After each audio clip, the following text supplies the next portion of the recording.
Hello all, this is Zimnala coming at you with another adventure in my game showcase series. Today we're going to be checking out a game I came across a while ago called Legends of Dragaea, Idle Dungeons, and I don't actually fully know what we're in for, but we're going to give it a shot and see how this goes for an hour, and if I like what it is, maybe I'll extend it out, I do enjoy these sorts of games now and then. I've been known to visit a few dungeons and holes in my time, and I'm always down for a new one. Oh, this is. One of the hardest settings is just that. But why? Alright, well, I guess if you don't like how easy it is, you could do that. You could really extend how long the gameplay is, huh? I guess so. This seems like the kind of game you could play forever, and you can even randomize this, roll the dice, and how difficult your world is. But yeah, we'll check out just the base settings. We'll see how it goes.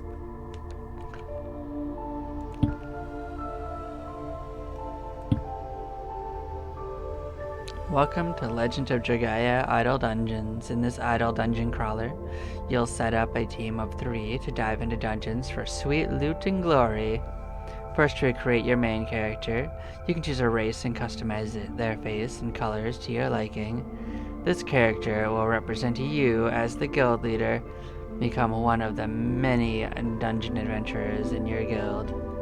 Each race has their own favorite skills and EXP rates, but don't let that stop you from creating the character you want. If you wish to be a Vulcan samurai wizard, you can! After you've set up your character to your liking, you'll make your guild and pick out a name and emblem for it. After that, you can head to the tavern and recruit others to party with you. Hope you enjoy Dragaea, Idle Dungeons, and have tons of fun. Best of luck on your dungeon dives. Absolutely. So let's check out our races. We've got the Waken. Explores the land. Wakens evolved from primates until they lost most of their body hair. They now have smooth skin and sometimes good looks, with a variety of unique hairstyles compared to other races, usually standing at around 5 feet.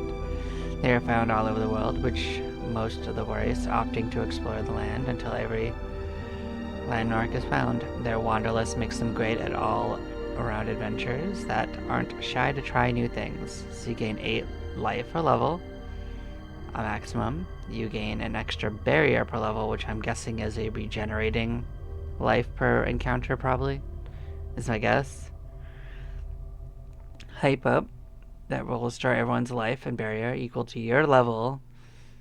Okay, so this is just a thing that heals them every turn. Sailor abilities. Abilities are just more accurate. Huh. Double checker. So enemies just have the encounters will have a chance to have an additional item. Okay, that's not terrible.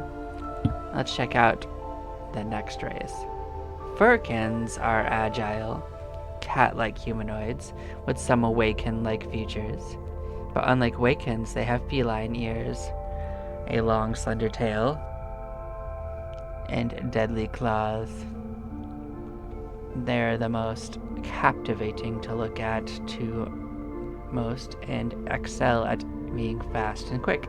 Despite their looks, they can greatly handle themselves in a fight, occasionally acting as the damage dealer in a party, but only occasionally. But yes, their active ability is heightens awareness. While full, the next encounter will never be an ambush, with a 25% chance to be an active advantage encounter. So it looks like they have the same amount of life and barrier as the other race, so that's still the same. So when rolling agility, rolls twice and uses the better results. Alright, dodging and escape traps. And their other thing is Kitty Claws, 20% chance to inflict Shed when using a melee attack ability with fists. Shed scales with fist mastery. So this is better for a race that fights barehanded, maybe a monk class. I haven't looked at the the actual like classes. Next race is Kitkin. The small magic-attuned race also resembles Waken, but with more fox-like features such as fox ears, mini tails, and paw feet. From a young age, they're fairly known in magic, such as Foxfire, only learnable by the Kitkin. These fox-like beings are usually very short, about 3 feet tall, standing as tall as Impkins and their ancient rivals. So these guys get less life per level, but they get more barrier per level. So their active ability is to toss 3 fireballs at 1 random enemy. They have a passive that gives a 25% chance to take half damage if current barrier is more than 1. Okay. And a 5% chance to double cast a magical ability. So this is a damage buff. Okay, let's look at the next one. Impkin. Alright, these are the devil variations. Tiny devil-like creatures with tiny wings and horns. They're small but deadly in numbers and aren't very liked amongst the other races. It is said that one day come from the hot, dark depths of the underground, but it's not certain whether they popped up from the dirt or volcanoes. Why not both? But like the Perkins, they can be pretty agile and are very quick in a fight. Their ability to eat rubbish and odd things are usually looked down on by the other races, so they have similar things going on to the previous race for their life and barrier. So their active ability is Dirty Stab. They stab an enemy with their claws and inflict one of these. Can you do all of them? Like, it doesn't say whether it just picks one or if it has a 50% chance on all of them, with different rolls for each one. It's not clear, but first pass ability is they have a 50% chance to not be hit with a negative status effect, which could be pretty good if the status effects are bad. I don't know how bad they are in this game. Dirty Fighter. So if they dodge, their next ability has a 50% chance to crit. Okay. So now we get on to the Wulkin. I wouldn't expect that to be an insect, though, but that is what they're going with. Big, hulking insectoids with a layer of thick fur around their entire bodies, but their heads. Wulkins usually belong to a tribe led by a wool mother. Female Wulkins are usually the ones in charge of the tribe. Wulkins that are exiled or simply don't belong to a tribe are called Woolis. In combat, they are unmatched by their impressive strength and ability to take more hits than any other being. So they don't get any barrier, they get just life. So their active ability is Big Swing. Swing with both hands and all your might, doing an obscene amount of physical damage. They got their first ability as heavy-handed. They have a 10% chance to do 25% more damage whenever you use a melee ability. I don't think that sounds very good, for the simple fact that only comes to 2.5% more damage if you consider the fact that it only happens 10% of the time. You know? Them's bad odds, my friend.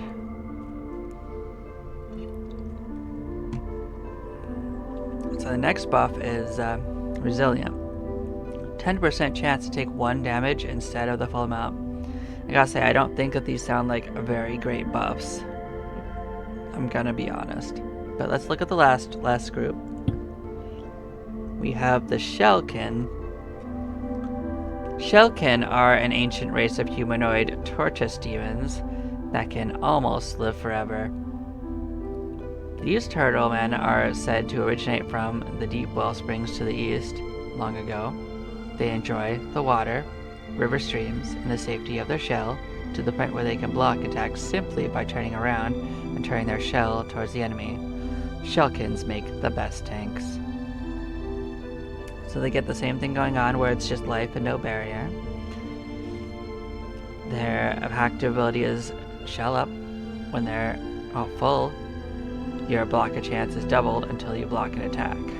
Okay. Their passive perk is Back Shell. They can block physical attacks without a shield equipped, so they don't need to have a shield to block an attack. That's probably good. That probably lets them either have a second weapon or use a two-handed weapon instead and be a problem. Although, if you're going to tank them up, you might just want to use a shield anyway. I don't know how that works.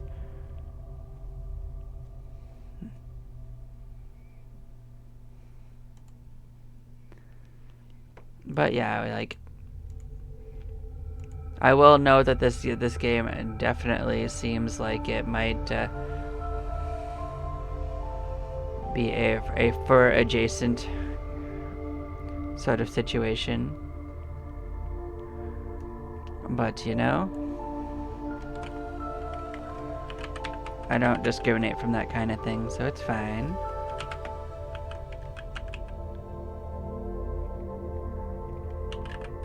But keep in mind, if you didn't like this, like a little intro part where I read out all the stuff, don't worry too much about it, because I'm going to just extend the gameplay portion by an equivalent amount. So don't worry too much about it. You can skip by it, and we're not even really done with it.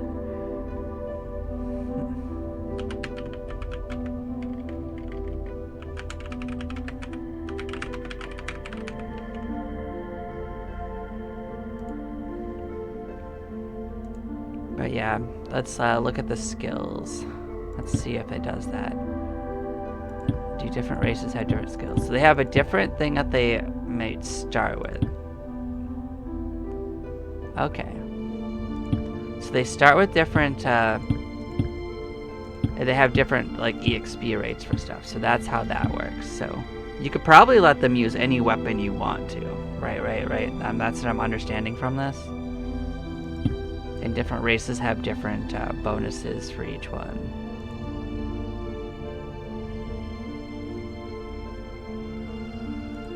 So yeah, that's what I'm seeing here. And they got penalties to a few of them too.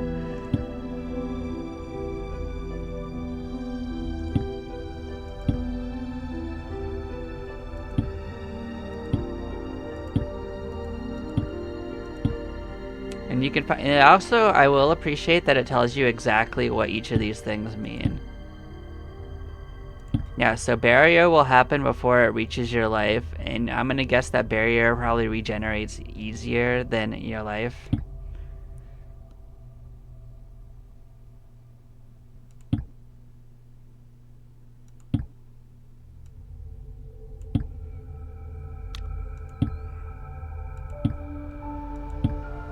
So when this number goes down, it's better, because that means that you will attack more often.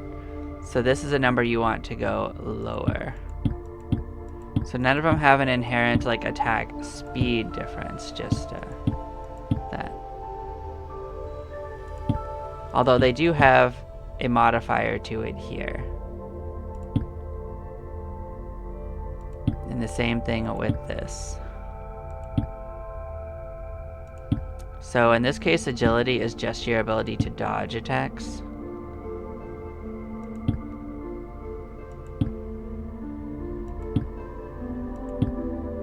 I don't know if defense is a straight subtraction from their stuff, but you can get regen.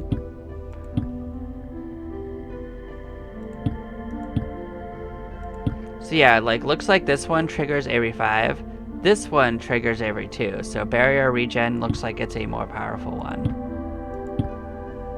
Looks like barrier steal happens when you do magic damage, and life steal is specifically a physical thing. There is thorns damage.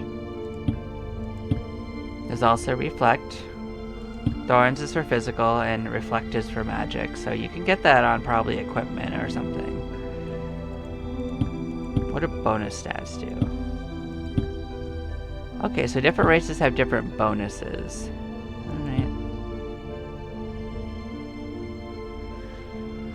So it looks like Magic Find, it only matters for one character to have really high Magic Find. So if we look at it, the one that has the highest is, of course, going to be, surprisingly, both the Firkin and the other one. Like, if we look at their names, it was Perkin and Kitkin. So both of these two are going to give you a bonus to that. Whereas this one's gonna be looks like it's more like a physical, like one that wants to be fighting with their bare hands.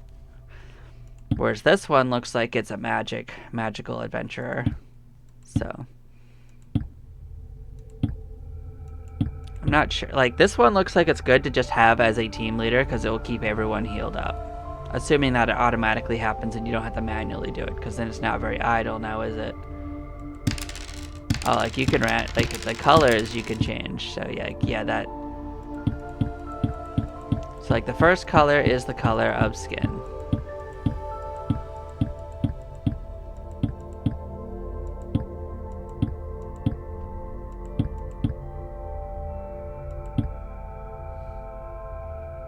This one I'm gonna guess is hair.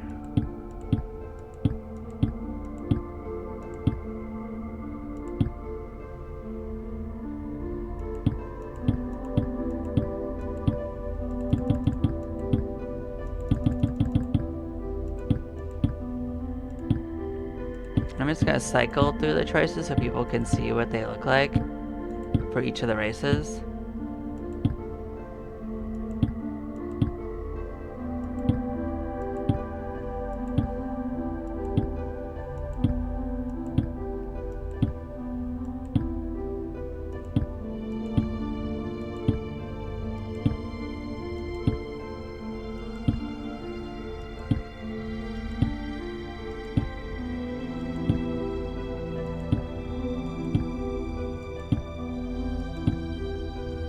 Which of those beaks impresses everyone the most? But yeah, I'm probably gonna stick with this one for this particular character. I wonder what this one color is. This one's actually eye color. Okay, I can get behind that.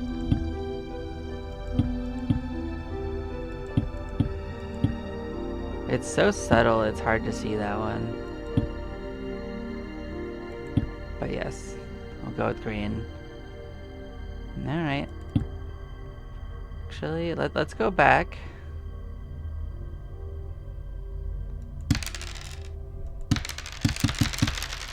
Oh, does it have 12?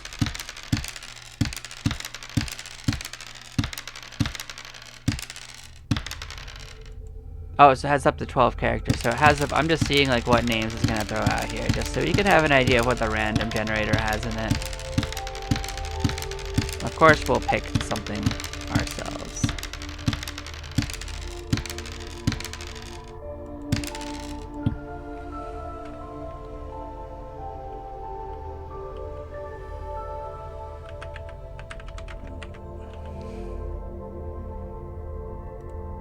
We're gonna be dangerous, of course.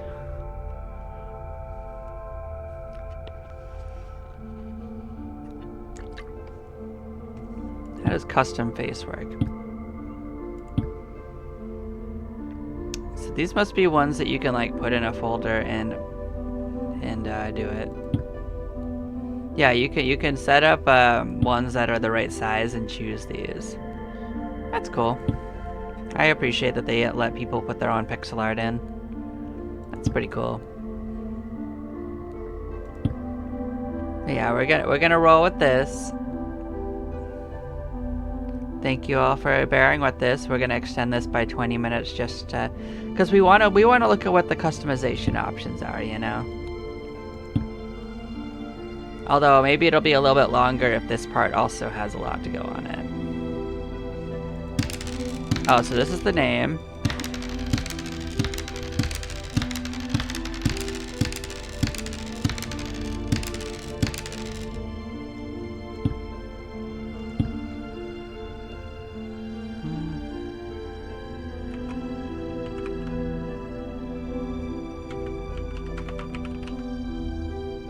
We're gonna go 0 to hero.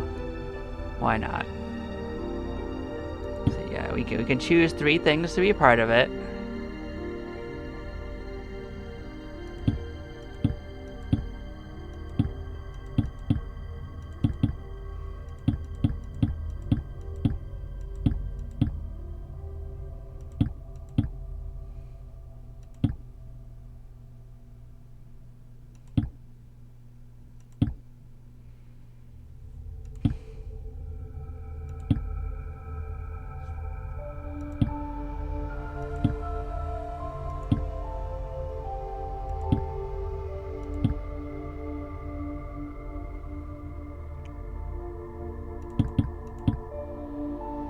let's see what the other oh, you can, oh, I see.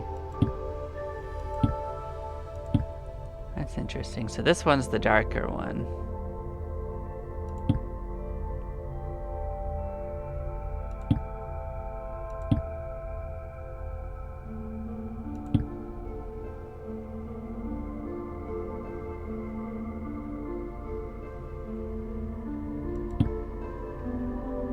This is the shape of it.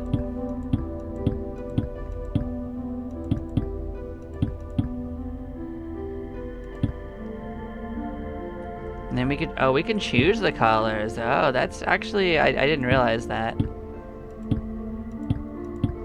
That's pretty sick.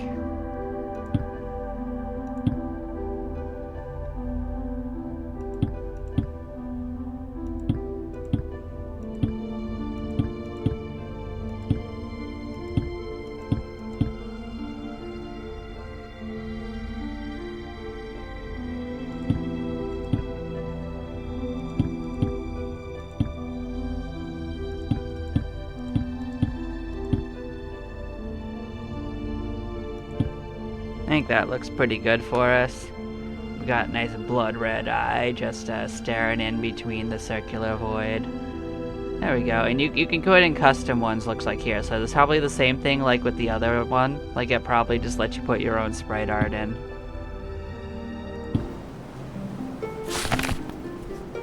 So now it wants us to build a guild house. Welcome to Elderton, a small village with not much in it.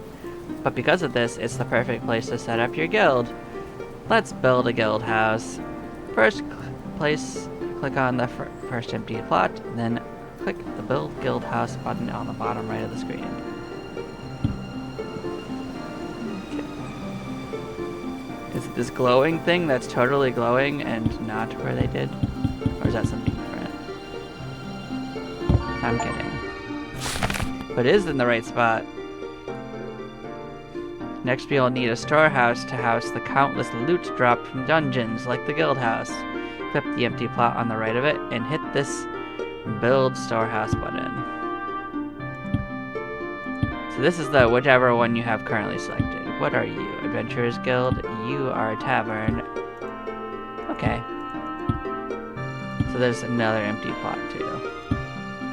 But it already has it preset what it would be there. Okay, so you don't choose from a list of buildings, it just has that as what it is.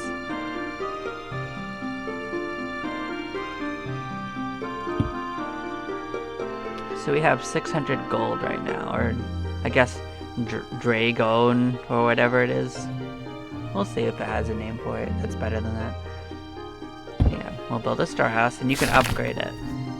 But this storehouse will have more than enough room for all the sweet loot. Next, click the tavern on the right of the storehouse and click the Hire Adventurers button.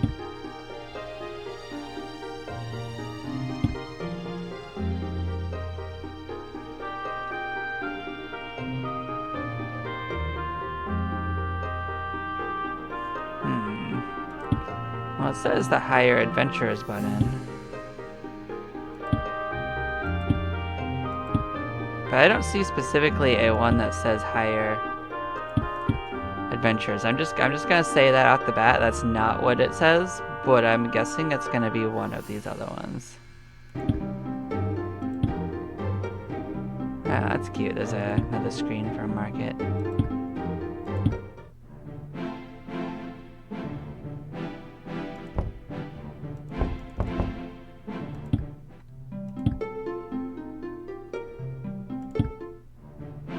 So I got an achievement. Nice, that got me my money back. Tells you what the reward for doing quests is.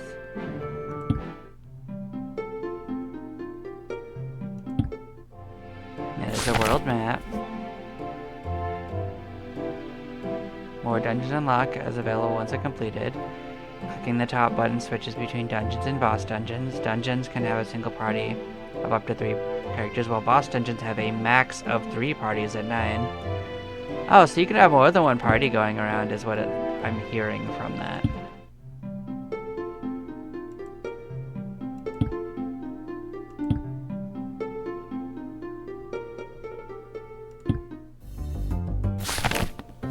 Oh, is that clicking on the wrong one the whole time? I might have been clicking on the wrong building.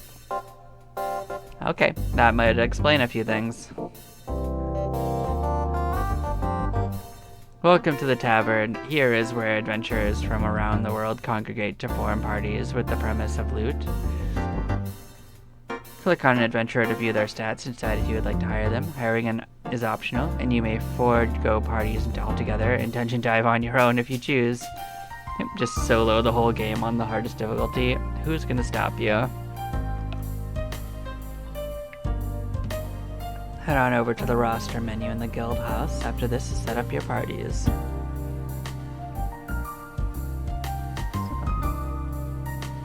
What you got going on?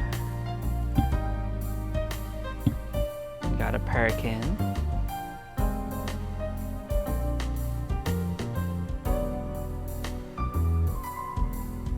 I'm trying to see like if they have something special going on, like, or if they're just the base stat on them.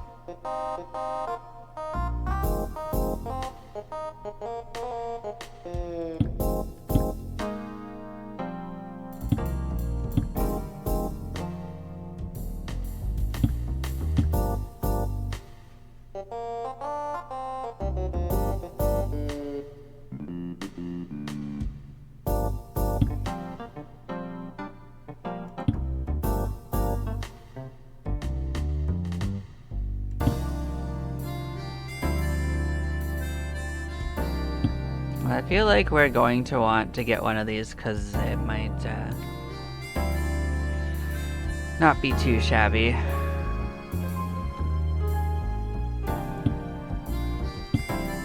We're probably going to want something that can shield, but you know, I don't know if that's currently what I need. We already have Awaken, so of these look like they are, what, dagger specialists? Is that what that is? Dagger?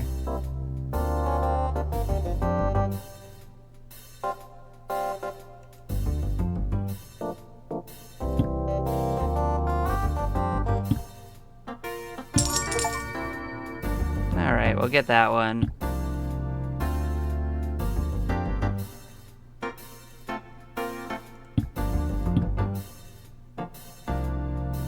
This might help us with ambushes. Let's go with these three for now. I don't think we're gonna be rolling multiple parties for a while, so let's see what we got going on.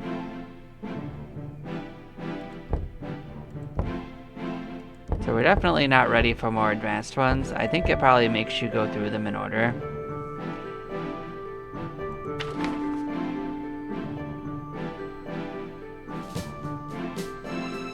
Can I just like accept all of them? You turn around and cannot find the source of the voice. And down here, right in front, yeah. See, I guess falls to an impudent child by your feet, dressed in noble clothing, with fine embroidered stitching and a distractingly shiny gold ring. You know how to use magic, don't you? Popster made me from learning, but he didn't say nothing about hiring a tutor. Teach me one of them fire spells. I'll never earn respect if I can't even do one of them. You fold the quest slip in half and pocket it. The impish boy grins before trotting to a nearby seat with an expectant gaze for his first lesson. To complete this quest, you must have a character in your roster with a red magic skill of 10 or higher. When you do, finish the quest by accepting the view accepted quest buttons, and yeah, so we just have to come back when we can do it. So we can accept all of these, I think. Help my cat get out of the tree. So you pocket the quest slip and continue along the way. You nearly trip over a small kitkin child. Her eyes well with tears as she kneels on the ground. You pause to make certain she is alright, offering a hand in aid. You're the one, right? You can save her, my Angela. Angela, she's stuck in a tree. As she offers her plea, a sudden wave of emotion overcomes her as she sobs and throws her hands into her face to hide. This calls for aids, draws attention from the entire room as her cries quickly arrest every conversation. You quickly assure her that you are here to help, to make it clear that your next priority will be to help rescue her cat. The falling tears come to an abrupt halt, and a smile Beams across her face. Really? Thank you so much. It means the world to me. With a Lance's skill. Huh. Okay. I guess we'll be back for that. So we can at least get all the text on the ones that do. So these ones are hunt ones. They're probably not going to have anything too fancy. We can accept them. That doesn't mean it's going to happen immediately. There's no repeatable quest yet. Okay. So I think this means that we are can. So yeah. What it wanted me to do was click on here and hire adventurers. I'm sorry, I like spaced on that when I set things up. So set up a party.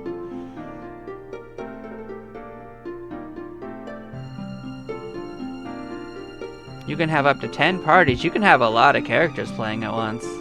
That's kind of wild. Alright.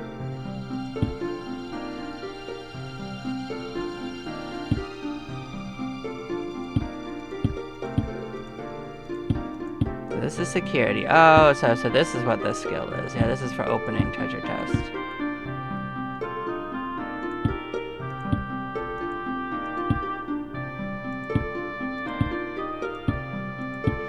So you're going to gain levels.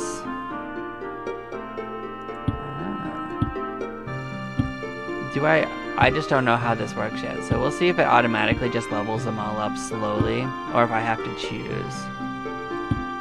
Oh, we can make notes for our characters. That's cute. Alright. And there is equipment.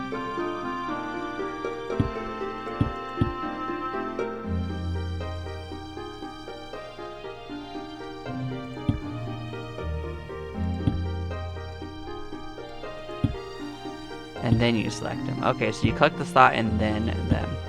So then it tells you what it estimates your power is going to be.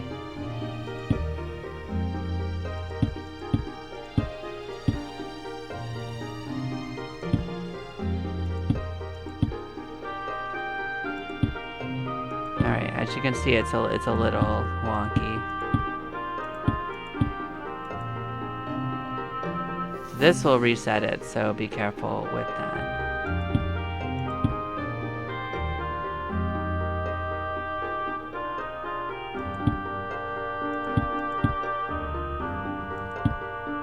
So this will switch to what their estimated power is, so you can get an idea of how strong it thinks your characters are based on probably their equipment and levels. Okay, then yeah, we'll go an extra half an hour because I was looking over the basics, so that's all that's going to happen. We'll get past the setup and show an hour of gameplay. What I learned is that these hotkeys do weird things, like there's hotkeys for different places in the game. So I don't know if I like that. So if you accidentally press buttons on your keyboard, it's going to be weird. Before entering a dungeon for that sweet, sweet loot, so I've already... Oh, so it'll let you see what items will drop, monsters. Oh, you can level up a dungeon from exploring it. That's interesting.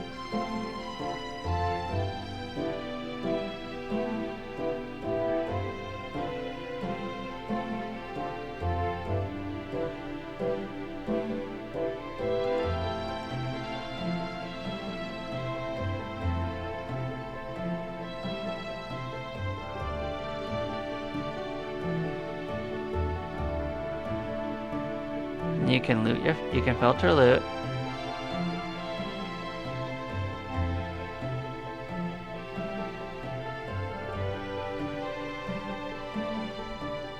Let's just see what happens with the base.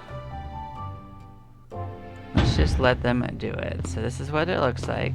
Bam, we got our monies for getting a treasure chest. When we level up enough, we can increase the speed. Bam, bam.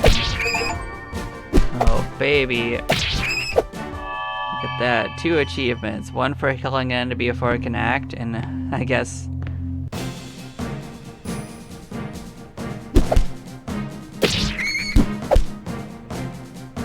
And it was for defeating an enemy in 1 hit, so look at that. Oh, so that heal spell was also healing up their barrier too. Oh, so we found a hidden dungeon event. Look at these hidden achievements. We're doing so good.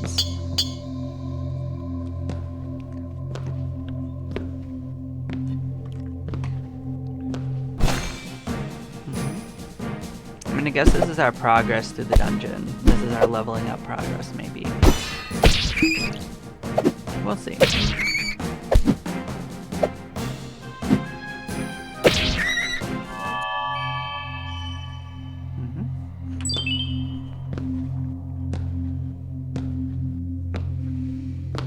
So Paimon is significantly more tanky than everyone else put together, and I don't know why. They're both at level 1. Oh, so using my sword is leveling it up. It's not when I level up in a normal sense. I'm gonna guess whatever weapon you have equipped is the skill you level up, by the way. Since this is the weapons that they start with, this is probably what skills they're using for that reason.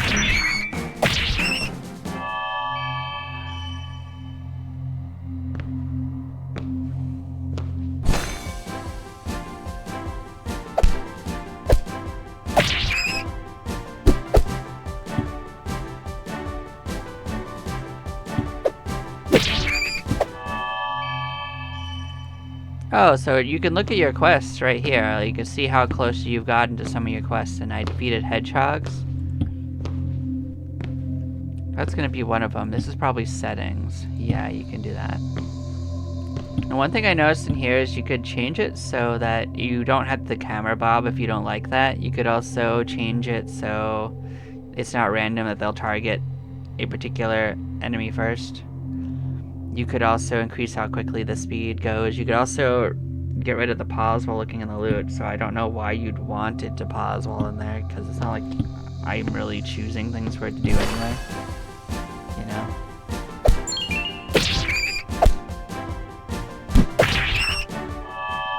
So we're still on the first floor, by the way. Like, I don't think I can change equipment until... Yeah, so you can see an idea of what's going on here if you want it in like written form. You could also leave. I think this is the escape button if you think it's too spicy. And I think it will probably automatically use these if they're in trouble. It looks like it has a conditions thing, and maybe there's like a logic thing where you can set it up to use things differently than the base. I mean, I might be wrong. Yeah, that one seemed like it got a little dangerous for us, and yeah. This might be a case where we want to escape rather than finish, because yeah, it might be too dangerous for us to actually beat a boss in this dungeon. But I actually don't know if this place has done like bosses, but we're going through our potions, which is what I'm noticing. So it might be that we want to return and level up. You know?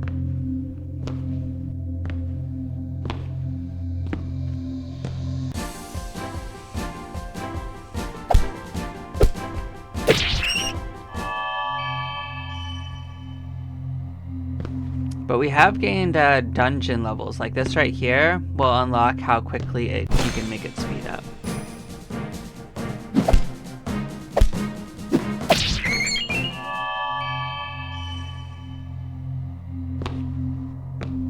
I don't know if it has other effects than that though.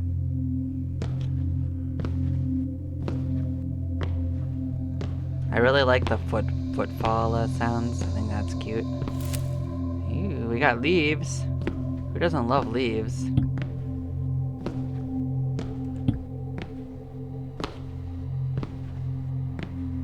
We made it to the next floor. Let's see if this is too spicy for us and we have to escape. We start fighting like harder enemies. Yeah, this could be a problem.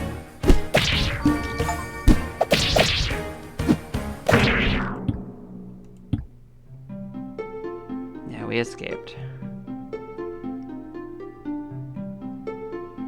That still counts as a dungeon success. Somehow. Even though we mostly got our ass handed to us, but you know, I'll accept it.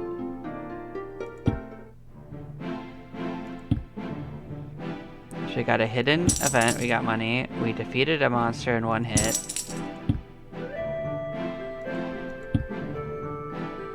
We got one for defeating an enemy before they can do anything. We revived a friend, we hired an adventurer, so yeah.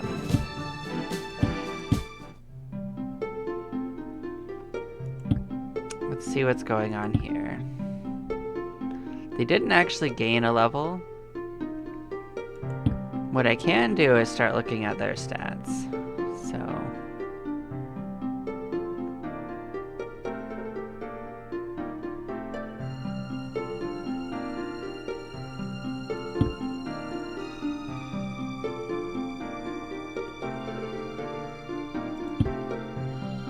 what I want to see is who would get the most out of Lance things, because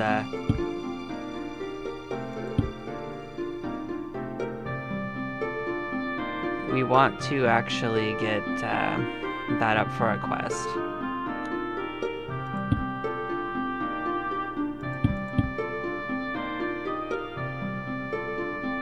Well, it's certainly not them.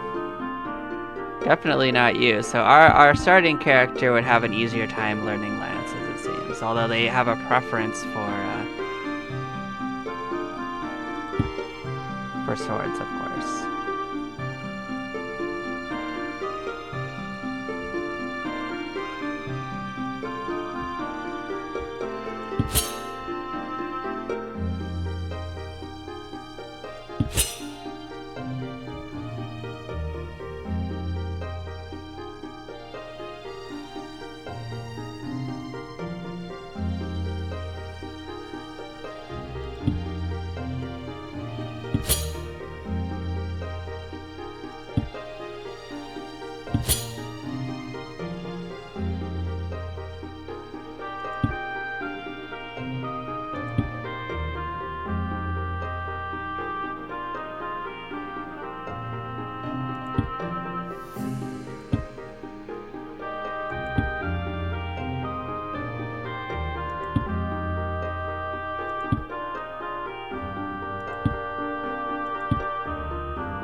So these are for buying stuff, not for stuff. What do I do with my excess equipment? That is what I'm curious about.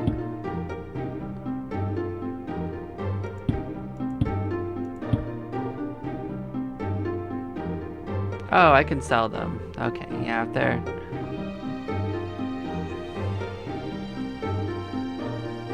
I guess if I don't need to yet, it's not a problem. What are you? Oh, okay, so I can look between their two sets. Very interesting. But we did finish a quest.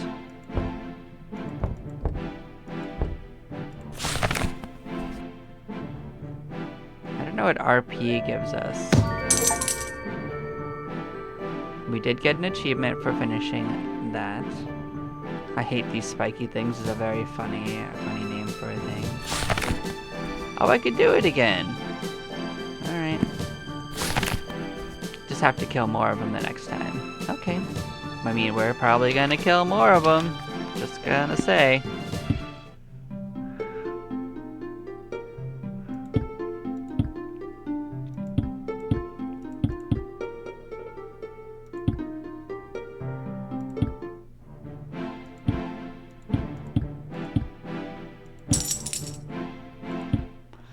So it gave me like a thing where I had RP. What does... Oh, it's rank points. Oh, so if you level up your rank, it'll let you probably do the next quests. I get it. This one, the repeatable ones aren't going to give us rank points. So we have to complete enough of these to unlock the next one. Oh, okay. That's cool.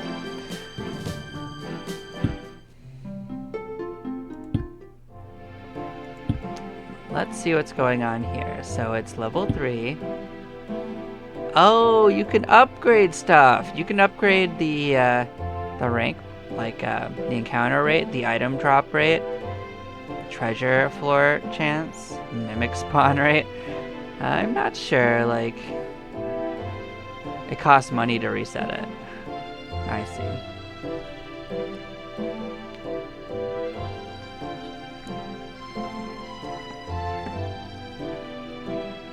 Well, how much experience gain do I get? 0.5%? Okay. How much does the encounter rate go up?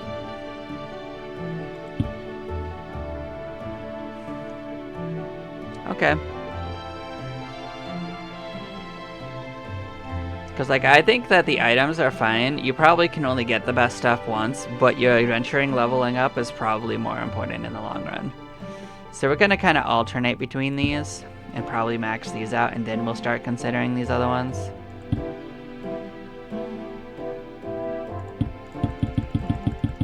This is how many times you want to enter it. So I guess this means that you could set it up to enter an X amount of time.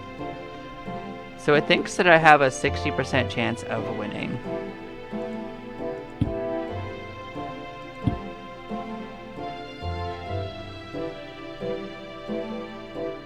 I guess it's not going to let me buy extra supplies to bring in. Oh, and you can see what can drop. So these are upgrade things. Materials. These are upgrade materials. I see, I see. And it shows you which equipment you could get from here.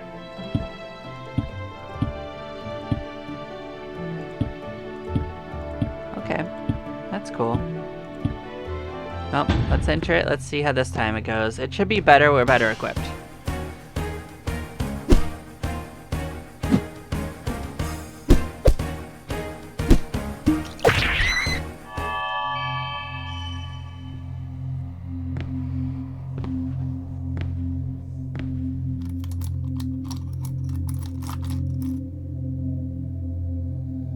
So tragic.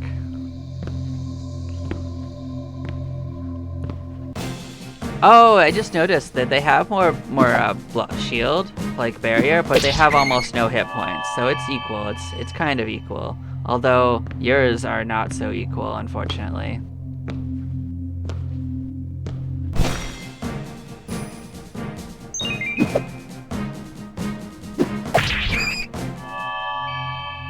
Oh, I just noticed that their HP and stuff went up. Oh, that's very interesting. So it goes up at a very interestingly sporadic point.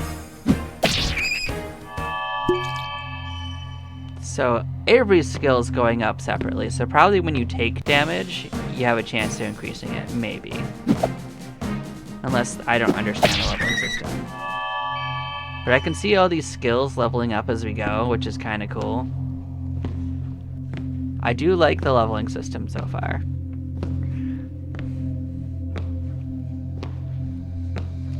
So while it's true that the gameplay is idle, you still have to manage everything. So it still has strategy to it. So on some scales of it, it is still an active game. It just means you have to check it every now and then. And if you don't watch it, you won't know what killed you probably, but you might also not care.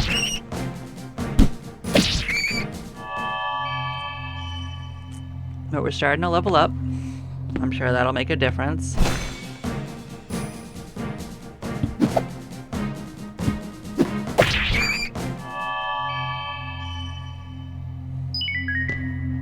But that level up will make us heal better too, because like our class skill is based on our level for healing.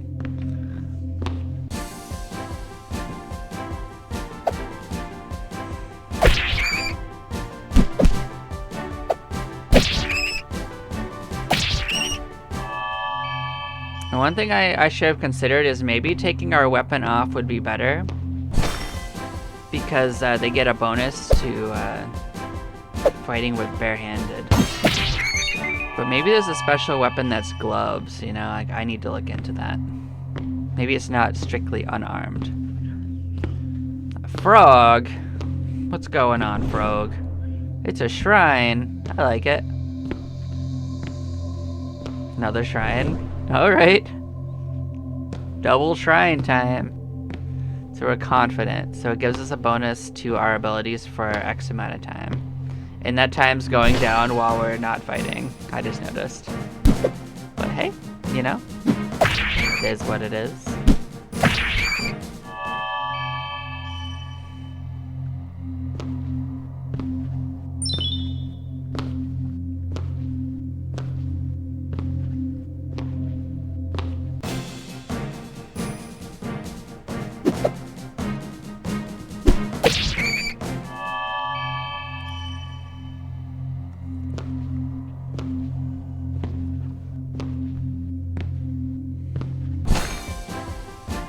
Cool. So we got another level up for this time for Paimon. And we're gonna get to go to double speed if we wanted, I think. Pretty soon.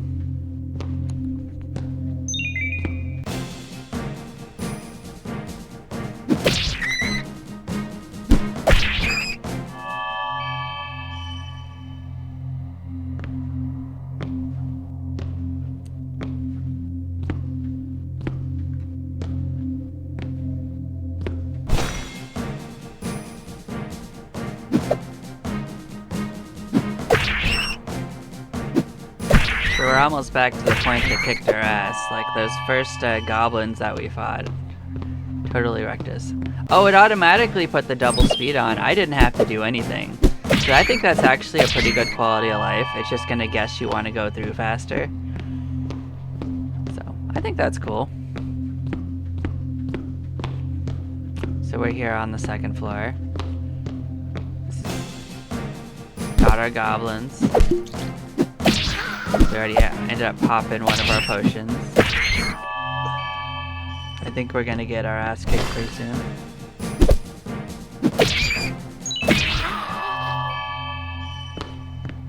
I mean, maybe we'll do okay, you know. We are gaining strength. We're actually nearly to the third level as well, so... Not the third floor, just our character level. Oh, we have lifesteal? When did we get lifesteal? When did that happen?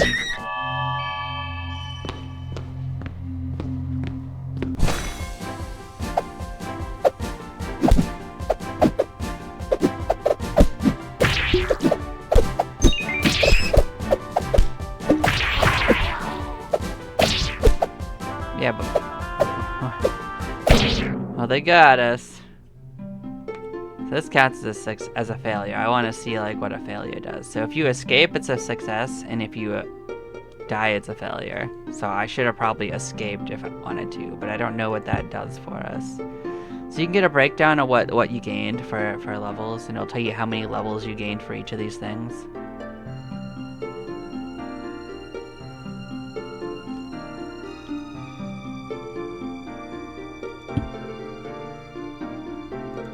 And how many monsters you defeated.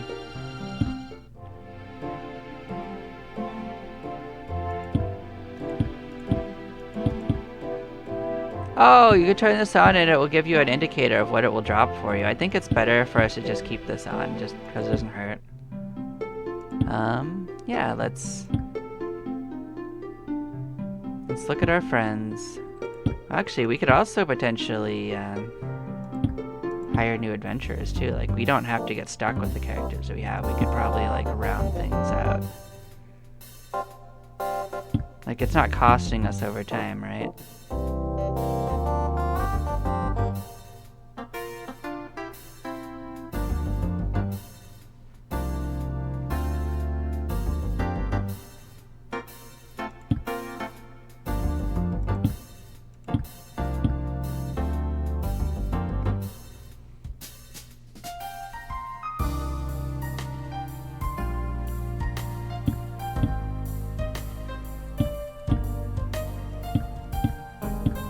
We are certainly going to want to have a kit. Can that look like a good fire Base 1, and we're gonna want someone that can cast magic anyway, because we're gonna have to rescue that cat, right?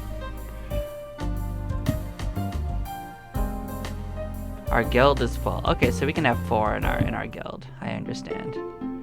Until we level it up, probably.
So I don't know if there's special weapons for that, like fighting hand to hand, so I'm gonna actually not use these characters until I understand that better on like a personal level, but I am interested in like what levels that up. I'm assuming it's no weapon, but I don't know that for sure.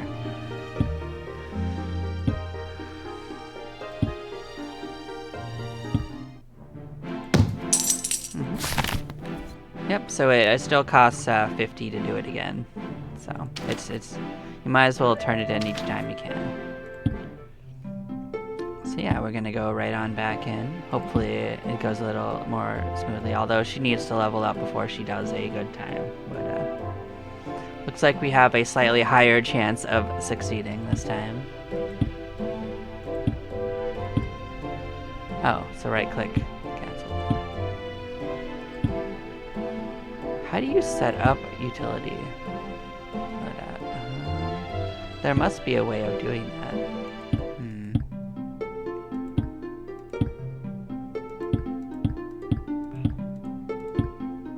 So you have to get the materials to build each of these buildings.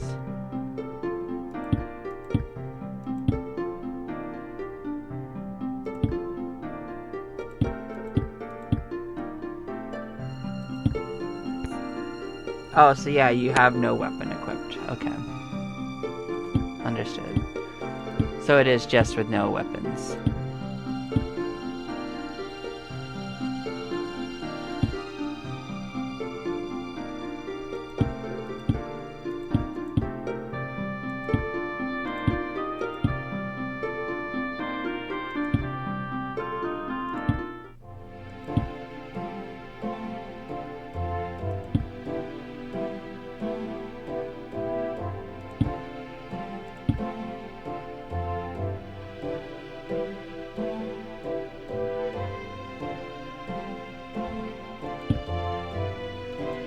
So we'll do another round. Like, we'll see, like, we're probably getting close to having to start selling stuff. It looked like selling stuff was pretty easy.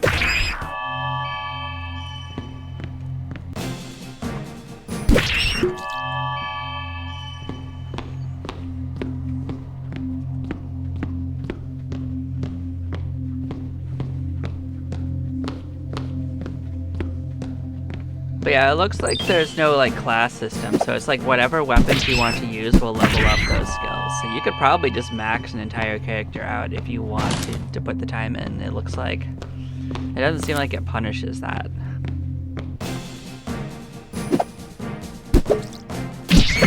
Which I think is really interesting.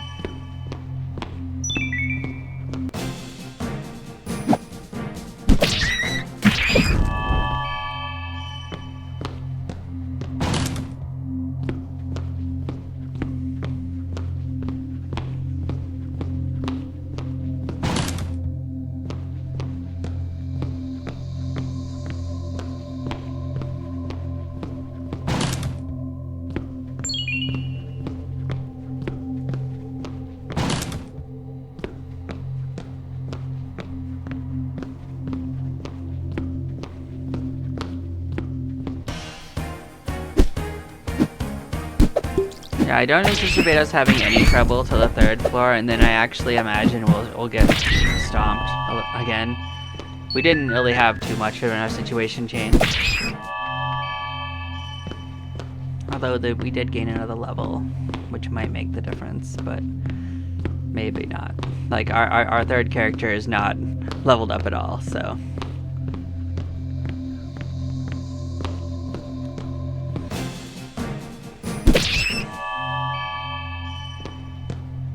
Like, the tank would be more useful if it looked like its skills were focused on basically stopping the opponent, like taking the attack for other party members, and it doesn't look like it does that. It just makes that character more survivable, if that makes sense.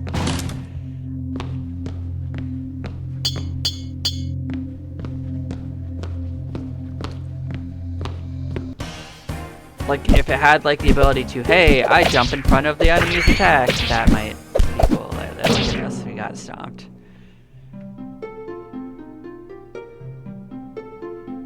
Yeah, so I think it cuts the amount of money you make in half. I think that's what that said. It kind of went by fast.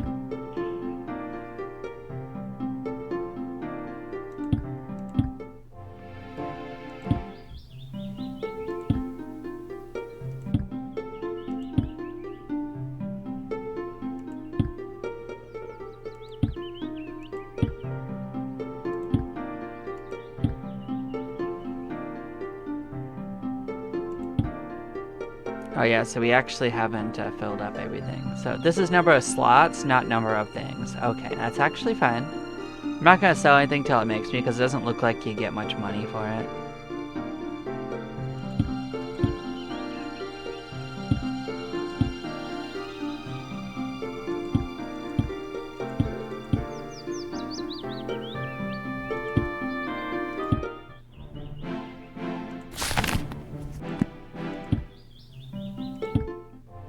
Yeah, there's no reason for us not to just head back in. Like, the chances of us winning aren't especially high till we gain a level or 2, but, you know, we're still leveling up. That's how the game goes.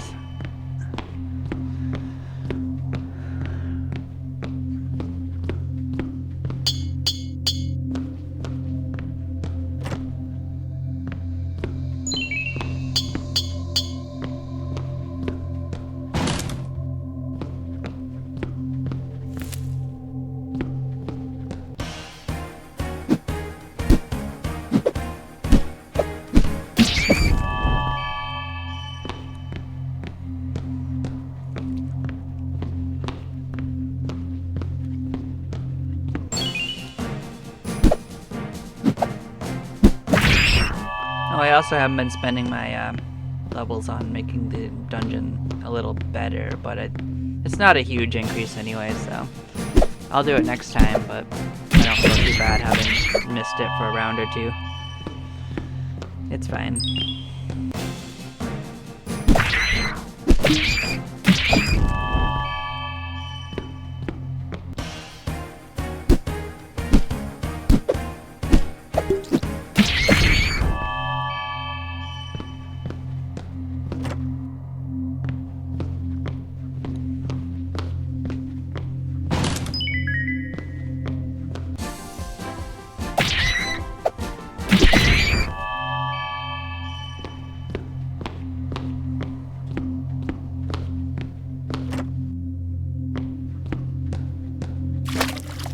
Oh, a healing potion, huh? That's cool. I'm sure that there is all sorts of stuff I haven't seen yet. And maybe some dungeons have, like, different things, but when we beat this dungeon, I'm gonna want to see, like... I'm sure the aesthetics on each dungeon are actually different.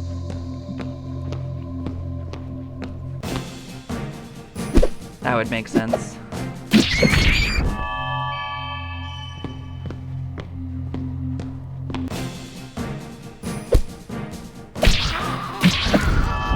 Like, it's definitely the case that we can beat these goblins. It's definitely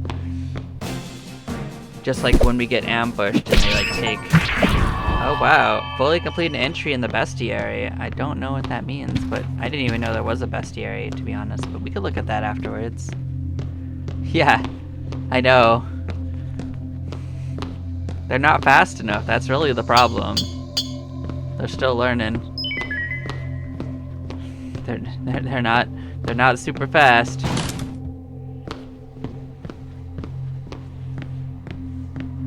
But Yamato gained a level, so that's cute.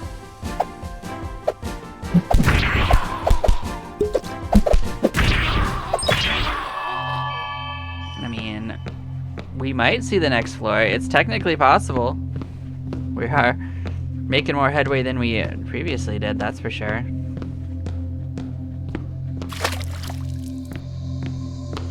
Oh, it even tells you how much EXP it gives you per use. Look at this. White magic skill, huh? Oh, cool.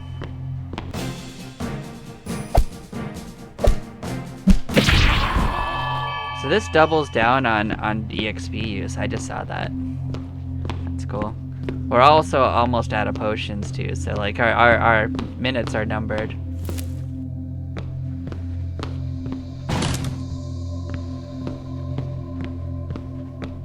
Let's see what pops up here. If it's something I've never seen before, I'm just gonna leave because we have like no chance. Yeah, I don't think we have any.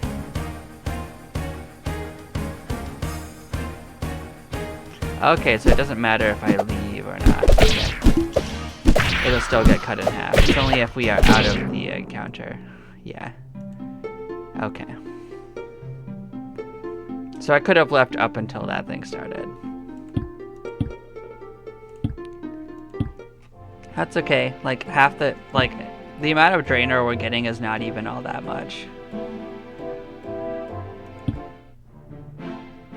Oh, we did complete the next quest. That's cool. Bam. I'm gonna guess that's another repeatable quest. It sure is. Look at that.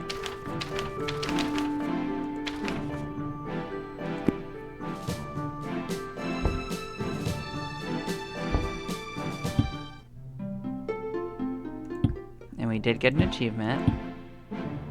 Fully complete an entry for the bestiary. Okay, let's go find the bestiary. It's gotta be somewhere.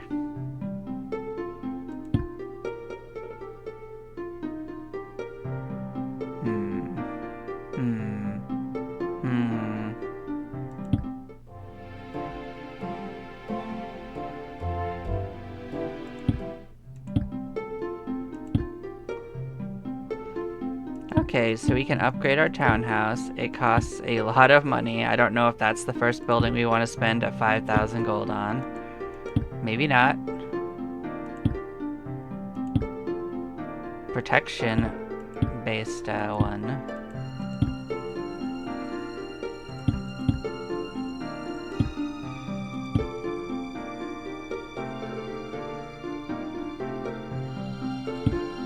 How about this upgrade shop?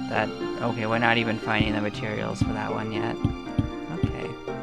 So yeah, our best bet is to probably start getting these ones that sell things to us. Let's see what it has going on.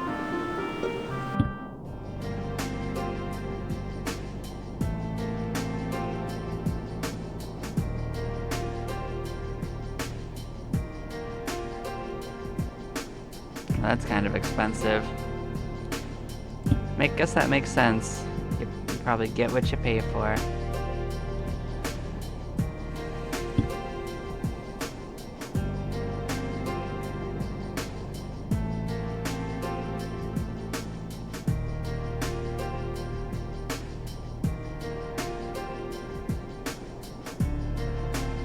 Oh, cool. This has like reflect on it. Cool.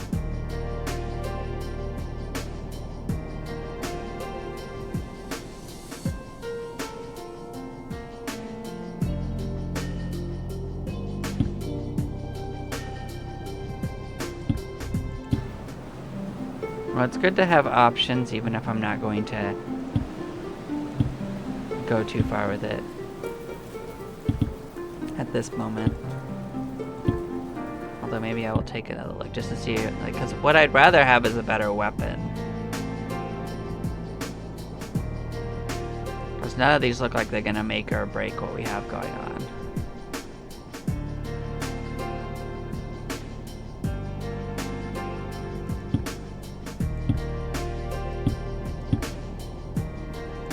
Actually, let's go see what happens if we put our best equipment on. Like maybe we already have some mildly better stuff because we did beat some stronger enemies. A little bit. Yep, a little bit there too. Yeah, we also got little mild improvements. Yeah, so we could decide if we want to put money in because we're not making a lot of money on each of those runs, right?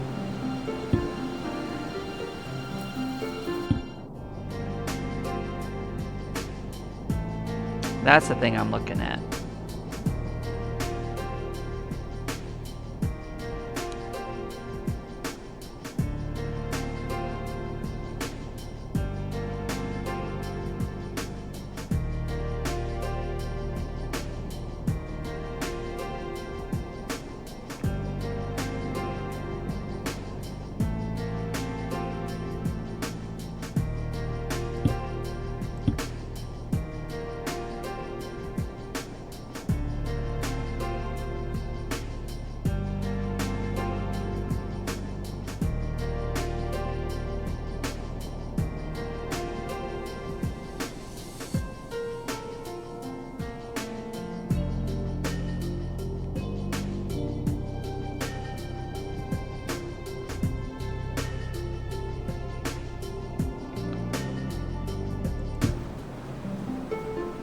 Yeah, we'll worry about that next time. I'm just looking at some of the stats.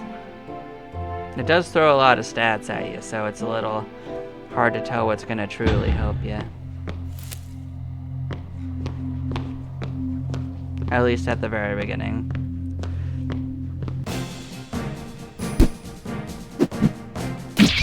But I'm going to guess if you wear like light armor, medium armor, or heavy armor, that's the armor that's going to go up in things when you're leveling up. So wear the armor you want to level up. Oh no, it's a mimic! This thing's gonna kick our ass. We got our ass kicked by a mimic, guys. Damn. Absolutely destroyed.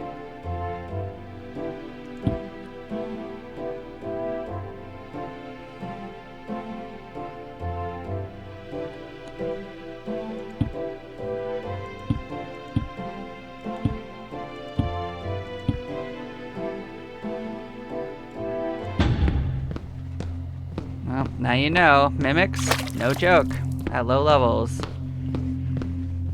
Maybe even at high levels. I don't know if it scales with the dungeon, but it wouldn't surprise me. We never did find the bestiary.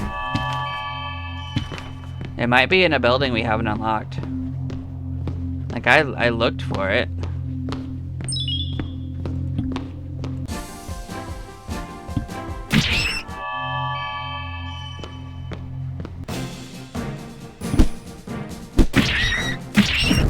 Like, if I highlight it, I can get some stats.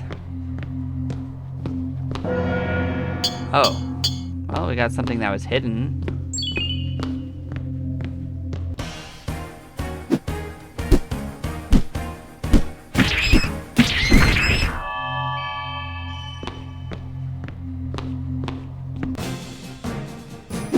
If I pause it and select it, maybe that's what it is. Yeah, see, it's got a listing to that. Oh, okay.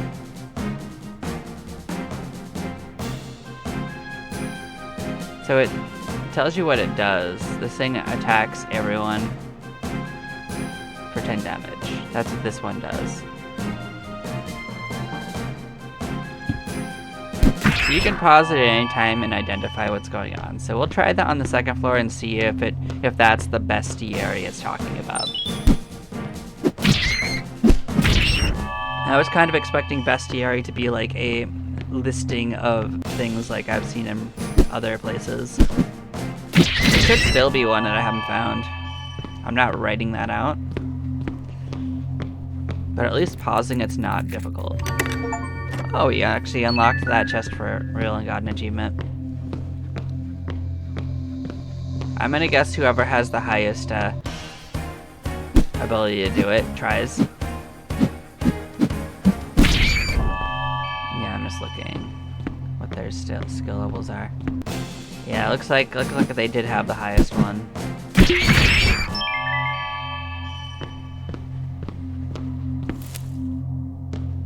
Yeah, we're getting close to level 10 on that lance. We need 10 for that.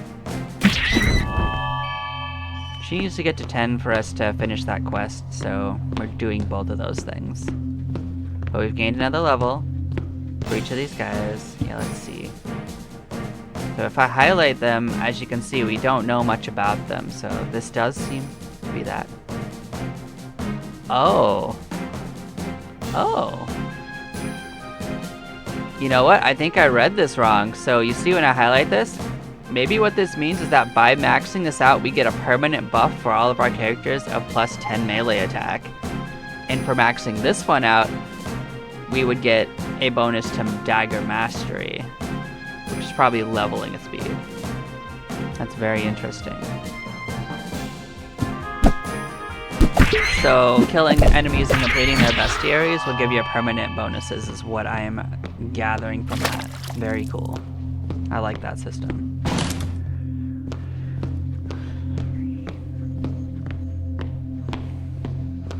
But yeah, you don't have to worry about like all those stats and stuff. Like if you wanted to, you could probably just make sure you buy one of each of the best thing and then let the game just put the best stuff on each for your characters. And while that's subjective, it probably will be just fine for in most players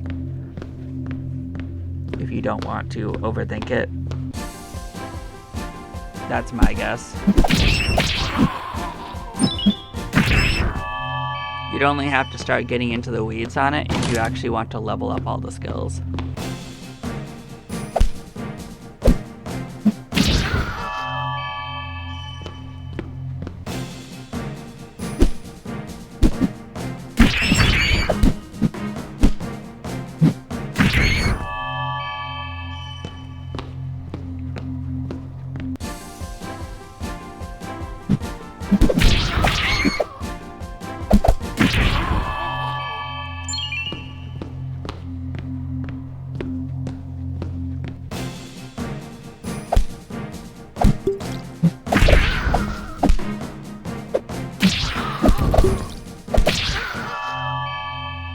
We popped most of our potions, so that probably doesn't bode well for us. So when we get to the next floor, we should probably consider failing. I don't think we're gonna make it through that next floor.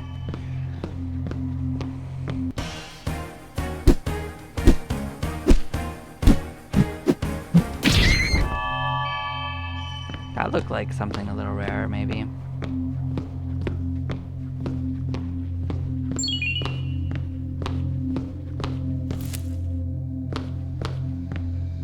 We're getting close to that next level up in speed. And let's skedaddle, because we're not going to be able to defeat this dungeon.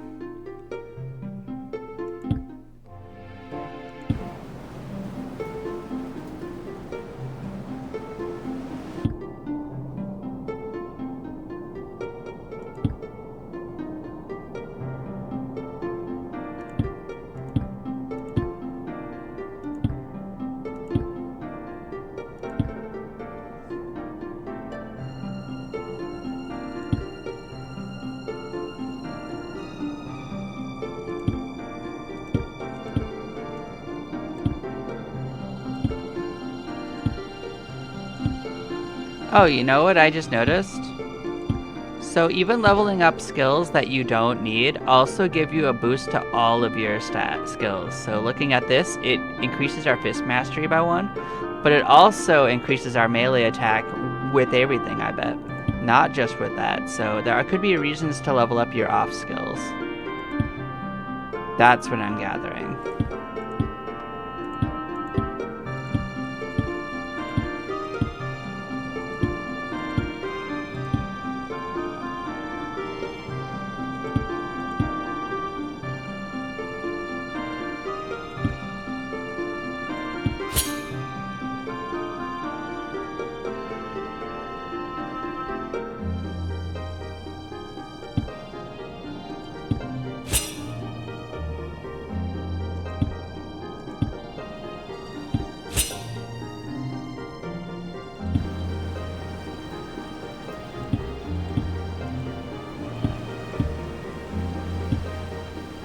So we got like a weather effect going on here. That's kind of interesting.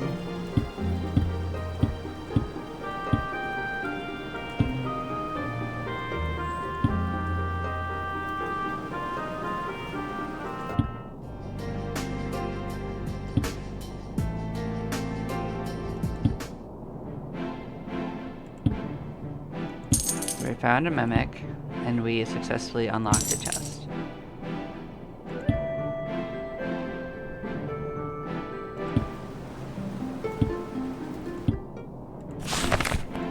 And we completed the redoable one.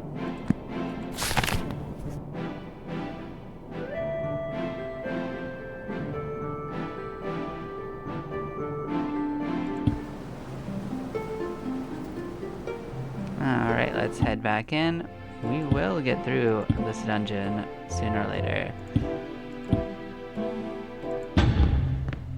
We're getting closer to the recommended stats. So we might have a chance of actually making it past that floor now.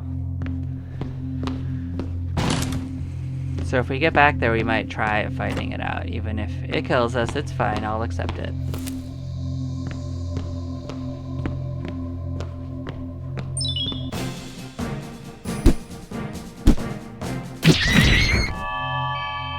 It's not too shabby. I've been enjoying the stat system. It looks quite interesting to me.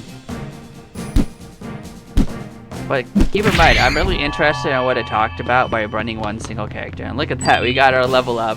Here we go, 4 times speed. We're barreling. Zoom. Look at that, we got faster. These hedgehogs going so fast.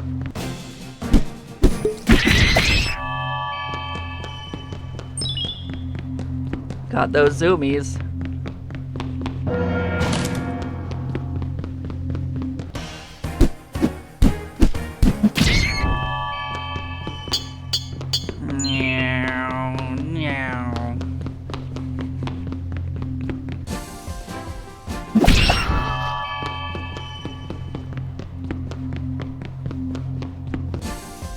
Yeah, while Yamato's not very sturdy, they do probably the most damage of all of our characters.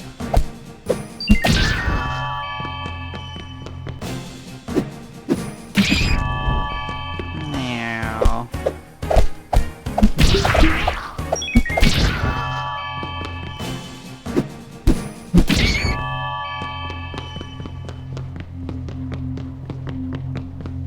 We got blessed by the frog.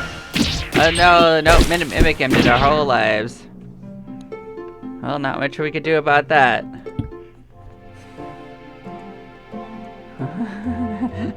Just, I'm gonna end your whole career.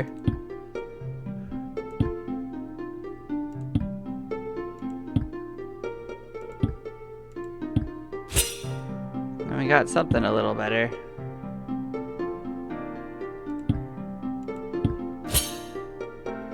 Hey, they got a much better hat. That's nice for them.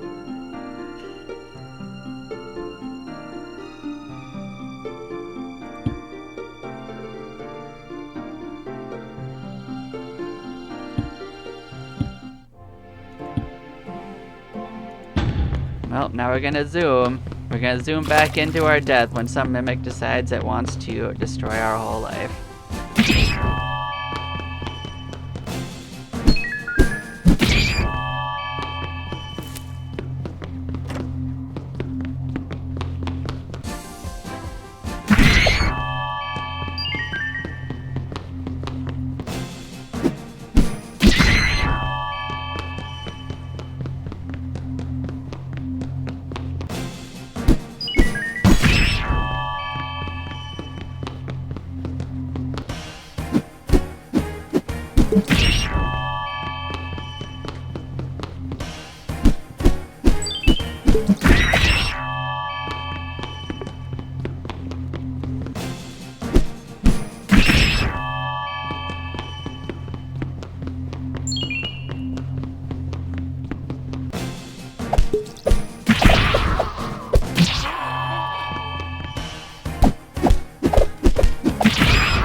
So yeah, I've been considering like how the game plays. It doesn't seem like one I'd likely make a series out of, but it does seem like one that I'll enjoy playing, like in the back, because there's only so much I can really comment on, you know?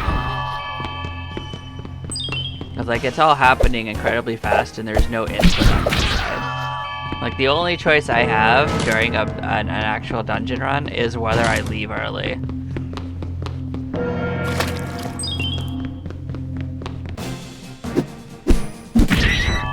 But it is definitely one that I'm enjoying. I do like the aesthetic. I like the level up system. I think it's very interesting. This is actually exactly the kind of level up system that I would like to have in a real RPG. Like most of them aren't willing to give you ones that let you level up every skill in the game, but to like the max, and maybe there might not even be a max. Like, why make a max? Just make it so it gets harder to level up each time, and then you decide where you want to stop, you know? Just small little bonuses that help all your stats.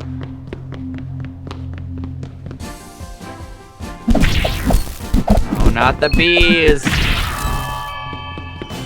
But hey, we are killing enemies on the 3rd floor. We did fine until the mimic wrecked our lives. We might have a chance. This would be a good way to end it off. Beat the dungeon, guys. You can do it. Meow. Show those bees what you got. I think when you beat a dungeon, you probably unlock like a harder variant of it that has a boss. Like it's just like about boss dungeons too. Oh, maybe there is a boss. It's the worm! Oh, baby. I don't know if we got what it takes for this, but we're trying. The worm will devour us. Oh, no. Well, tragic. Well, now we know. There be bosses in there. It also ate half of our loot. I just realized that. Not just your gold, so consider that.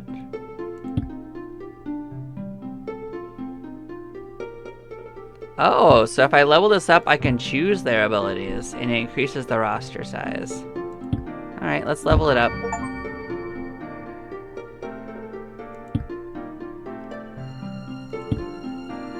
So I can choose which of their abilities to get. Then why are you offering me it, potentially?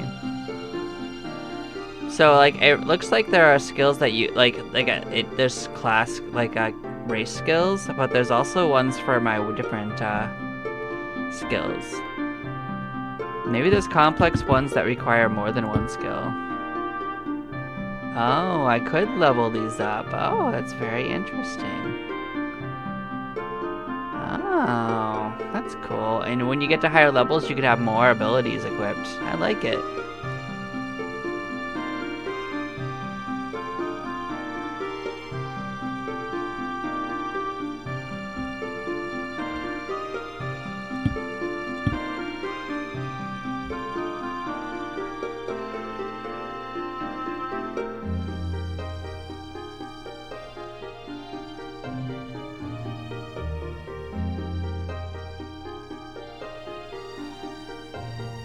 This one would attack less often, but it would do way more damage.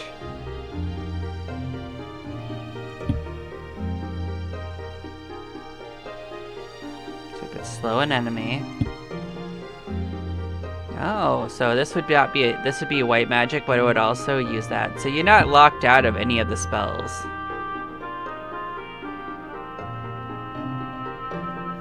You just have to level them up by using them.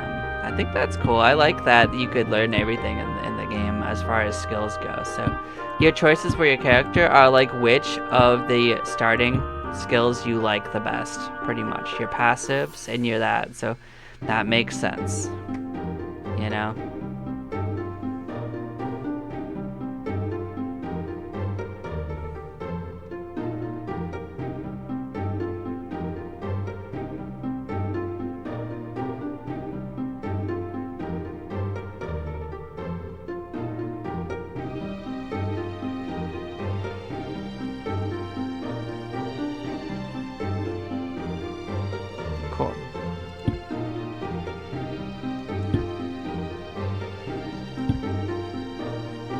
So we're gonna try to give ourselves one more good run. Let's see if we can't pull it off. But if nothing really changes here, I'm gonna guess not too much has changed, you know?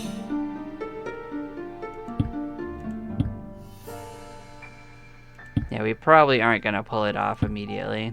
That's unfortunate. But you know what? We can complete both of these. We did level up enough, so let's complete this. I'll at least read us out.